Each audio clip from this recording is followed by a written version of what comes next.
Hey, learner, ever feel like you're just bombarded with advice on how to live a good life? But then, like, none of it really clicks, work hard, be kind, find your bliss, all that jazz. But what does that actually look like day to day? Well, turns out a guy named Aristotle was pondering this stuff over 2,000 years ago. Ancient Greece, always a good time to be having these conversations. Right. We're diving deep into his Nicomachean ethics, basically, his Yeah. playbook for a fulfilling life. And joining me to unpack all this is our resident font of wisdom. Happy to be here.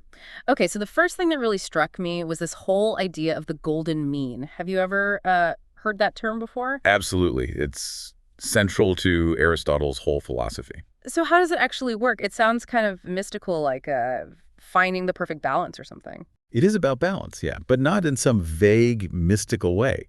Aristotle believed that every virtue, every positive character trait kind of exists on this spectrum. Okay. And on either end of that spectrum, you've got your vices, basically the extremes. So like too much of a good thing. Exactly. Think of it like a tightrope.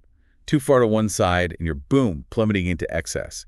Too far to the other, well, you're stumbling into deficiency. The key to living well, at least according to Aristotle, is finding that sweet spot in the middle, that golden mean. Okay, now that image really helps. So it's not about being like perfect, but rather about finding that balance point. Precisely. Take courage, for example. We often think of courage as this, heroic quality. But Aristotle actually argues that it's about finding that middle ground between recklessness and cowardice. A truly courageous person, they can face danger without being all rash, impulsive, right? They assess the situation, weigh the risks, and then act, but with a clear head and a steady hand. That's such a different way of looking at it. So it's not just about being fearless, but about being smart and measured in the face of danger. What about something like generosity? How does that fit into this golden mean framework? Oh, that's a great example. Aristotle believed that true generosity it lies somewhere between extravagance and stinginess. He wouldn't consider someone who just throws money around carelessly as being truly generous, right? That's just being wasteful. True generosity is about giving thoughtfully and within your means. So someone who throws like a lavish party they can't afford, that wouldn't exactly be considered generous in Aristotle's book. Probably not. A generous person considers the needs of others and gives freely, yes. But they also exercise prudence and wisdom. They understand that true generosity is about making a real difference, not just, showing off. It's like that saying, it's better to give a little bit of yourself than a lot of something you don't care about. Exactly. It's the intention and the impact, not just the amount. Think of someone like Warren Buffett. He's obviously known for his incredible wealth, but he's also pledged to give away the vast majority of it to charitable causes. But he's strategic with his giving. He's aiming to make a real impact on, issues like global health and education. And that seemed to resonate with Aristotle's whole idea of generosity as a golden mean. Wow, I never thought about it that way. He's not just randomly giving away money. He's approaching it with thoughtfulness and a plan. So this golden mean isn't just some abstract concept. It has real-world implications. Absolutely. Yeah. Aristotle believed that by striving for this balance in all areas of our lives, courage, generosity, honesty, even things like humor and ambition, we could achieve a state of what he called eudaimonia. Okay, now there's a word I've heard thrown around, but honestly, I have no clue what it really means. Don't worry, it's one of those words that sounds very fancy, but it's actually quite simple. It's often translated as happiness, but it's a little more nuanced than that. Oh, how so? Well, think of it more as a state of genuine flourishing, of living in accordance with your full potential as a human being. It's not just about, feeling good in the moment, but about living a life that's truly fulfilling and meaningful. So eudaimonia is more about like a deep sense of purpose and well-being than just like fleeting happiness. Exactly. And Aristotle believed that this deep sense of flourishing comes from consistently striving for that golden mean in all aspects of our lives. So it's not just about like chasing those fleeting moments of happiness, but really cultivating a life of purpose and meaning. That really resonates with me. But I'm curious, did Aristotle ever talk about how our environment, the people around us, play into this whole eudaimonia thing? Oh, absolutely. Aristotle was adamant that we're social creatures by nature. He really believed that the company we keep has a huge UP impact on our own character development. Wait, so you're saying if I keep hanging out with, lazy friends, Aristotle would say I'm choosing to be less virtuous? That's kind of intense. Well, he wouldn't put it quite like that, but essentially, yeah. He argued that surrounding ourselves with virtuous people, those who, embody that golden mean, It inspires us to strive for excellence ourselves. It's like that saying, you are the average of the 5 people you spend the most time with. Suddenly, I'm feeling very grateful for my friends. Exactly. And it's not just about who you hang out with. Aristotle also really emphasized the importance of actively participating in, like, a just and virtuous society as well. He saw civic engagement as, like, crucial for individual and collective flourishing. So it's not enough to just like focus on our own personal growth. We have a responsibility to contribute to the well-being of our communities as well. Precisely. Aristotle believed that a well-ordered society, one that promotes virtue and justice, it provides, like, the fertile ground for individuals to truly flourish. He even saw politics as an extension of ethics, a way to create the conditions for eudaimonia on a larger scale. Wow, so he's connecting our personal choices and character to the health of our entire society. That's a pretty big idea. It is, and it challenges us to, think beyond just our own self-interest and consider the well-being of others.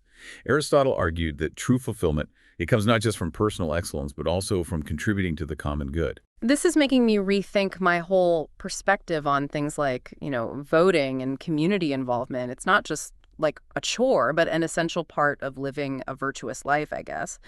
But let's be real for a second. This all sounds great in theory, but how do we actually put these ideas into practice? I mean, it's one thing to like talk about virtue and the golden mean, but how do we actually translate that into, concrete actions in our everyday lives? That's the million-dollar question, isn't it? And Aristotle actually had a surprisingly practical answer. Habituation. Habituation, what does that even mean? It's basically the idea that we become what we repeatedly do. Aristotle believed that we develop virtuous character traits by consistently acting in accordance with them. It's like, learning to play a musical instrument or mastering a new skill. It takes practice, it takes patience, and it takes repetition. So it's not about expecting to become like perfectly virtuous overnight, but rather about making a conscious effort to align our choices with those virtues little by little. Exactly. It's about, identifying those areas where we want to grow and then intentionally choosing actions that support that growth. Yeah. Let's say you want to cultivate more patience, for example. So instead of immediately reacting, the next time someone rubs you the wrong way, maybe you take a deep breath, count to 10, and then respond with a little more composure. Okay, so it's about catching ourselves in those moments and making a different choice, one that aligns with the virtue we're trying to cultivate.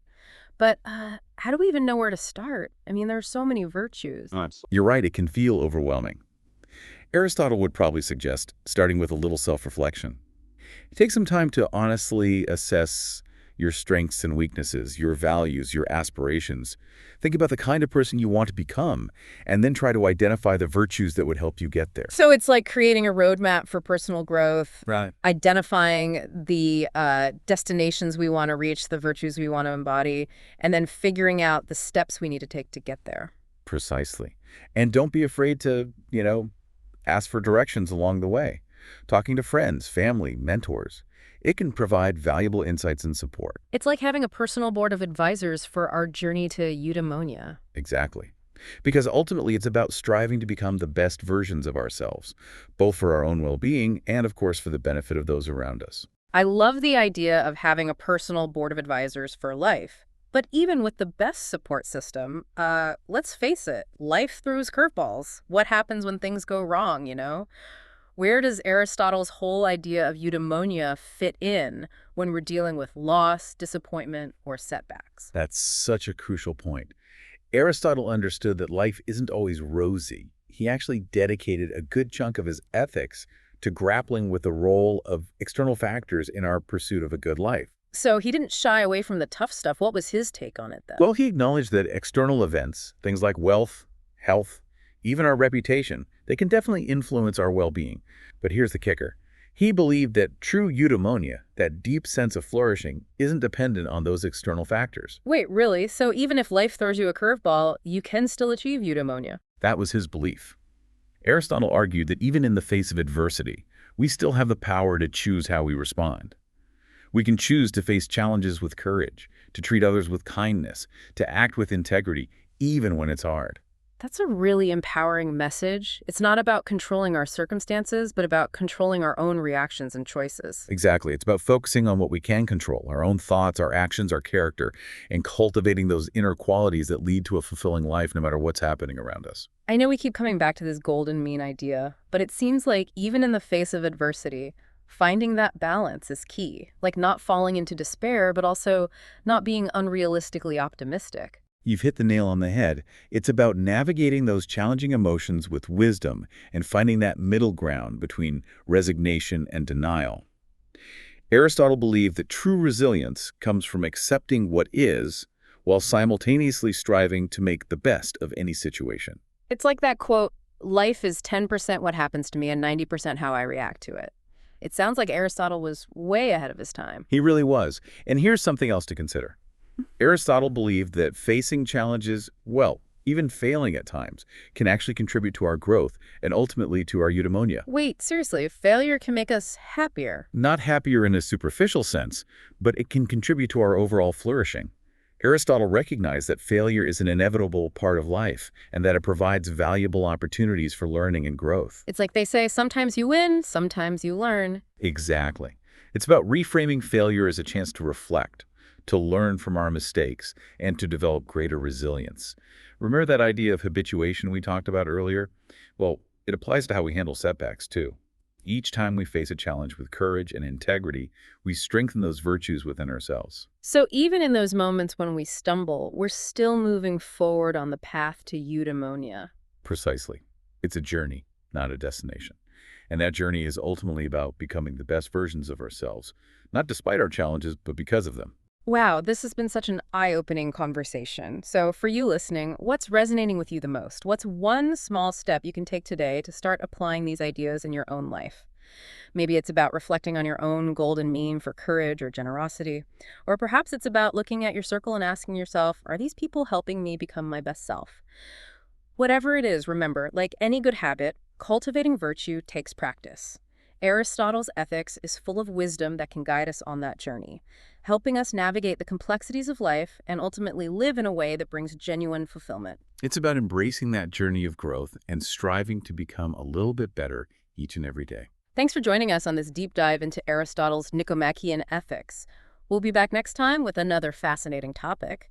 Until then, keep learning, keep exploring, and keep striving for that eudaimonia.